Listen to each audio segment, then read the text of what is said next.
Shopping malls కి showrooms కి గట్టి పోటీ ఇస్తున్నాయి ఆన్లైన్ మార్కెట్లో. వరుస పండగల్ని ఎలాగైనా సొమ్ము చేసుకోవాలని ఆఫర్లు, డిస్కౌంట్లతో కస్టమర్స్ ని ఆకట్టుకునే ప్రయత్నంలో ఉన్న షాపింగ్ మాల్స్ కి ప్రత్యర్థులా మారాయి ఈ కామర్స్ పోర్టల్స్. భారీ డిస్కౌంట్లు, మైండ్ బ్లోయింగ్ ఆఫర్స్ కి తోడు ఫ్రీ షిప్పింగ్ సైతం ఇస్తూ కూర్చున్న చోటుకే కోరుకున్న వస్తువుని తెచ్చి చేతిలో పెడుతున్నాయి.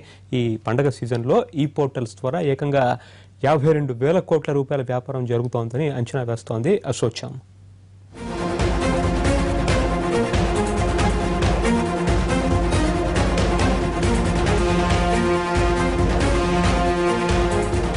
బతుకమ్మ, దసరా, కొన్ని రోజులు పోతే దీపావళి, ఇలా వరుస పండుగలు. నగరంలో shopping malls, electronic, mobile showrooms కిటకిటలాడుతున్నాయి. ఫెస్టివల్స్ ను ఎలాగైనా సొమ్ము చేసుకునేందుకు ఒక్కో షాపింగ్ మాల్ ఒక్కో రీతిలో ఆఫర్లు, డిస్కౌంట్ల పేరుతో కస్టమర్లను ఆకట్టుకుంటున్నాయి. పండుగ సీజన్లో తమ మార్కెట్ ను పెంచుకునేందుకు బ్రాండెడ్ షోరూమ్స్ కూడా ఆఫర్లతో దిగివస్తున్నాయి.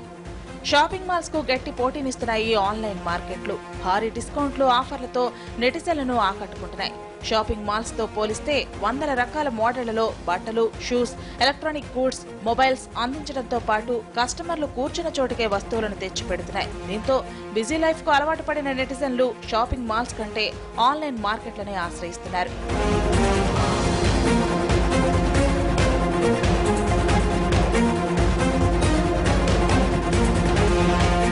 షాపింగ్ ట్రెండ్ లో వచ్చిన మార్పులకు అనుగుణంగా ఈ రీటైల్ బిజినెస్ లో సైతం పండుగ ఆఫర్లు కుప్పలు తెప్పలుగా వచ్చి పడుతున్నాయి. ప్రత్యేక ఆఫర్లు, variety products, discounts, Dasara, Deepavali season లో అదరగొట్టే బిజినెస్ కోసం ఆన్లైన్ రీటైలర్లు ప్రణాళికలు సిద్ధం చేస్తున్నారు. ఫ్లిప్కార్ట్, అమెజాన్, స్నాప్డీల్ వంటి లీడింగ్ సెల్లర్స్ తో పాటు అనేక ఇతర సంస్థలు సైతం భారీ బంపర్ ఆఫర్లను ప్రకటిస్తున్నాయి. పండుగల సీజన్ లో ఉండే డిమాండ్ కు తగినట్లుగా వెరైటీ ఆఫర్లను రెడీ చేస్తున్నాయి. సాధారణంగా ఉండే ఆర్డర్ల కంటే పండుగల సీజన్లో రెండింతల ఆర్డర్లు ఉంటాయి. 2 ఏళ్ల క్రితం ఈ రీటైల్ మార్కెట్ విలువ 6,000 కోట్ల రూపాయలుగా ఉంటే ఈ ఆర్థిక సంవత్సరంలో టాప్ 3 ఈ రీటైలర్లైన ఫ్లిప్కార్ట్, స్నాప్డీల్, అమెజాన్ల అమ్మకాలే 24,000 కోట్ల రూపాయలు దాటుతాయని మార్కెట్ వర్గాలు అంచనా వేస్తున్నాయి. కుప్పల తెప్పలుగా పుట్టుకొచ్చిన ఈ రీటైల్ సంస్థలు పండుగ సీజన్లో ఎలాగైనా తమ సత్తా చాటేందుకు సై అంటే సై అంటున్నాయి.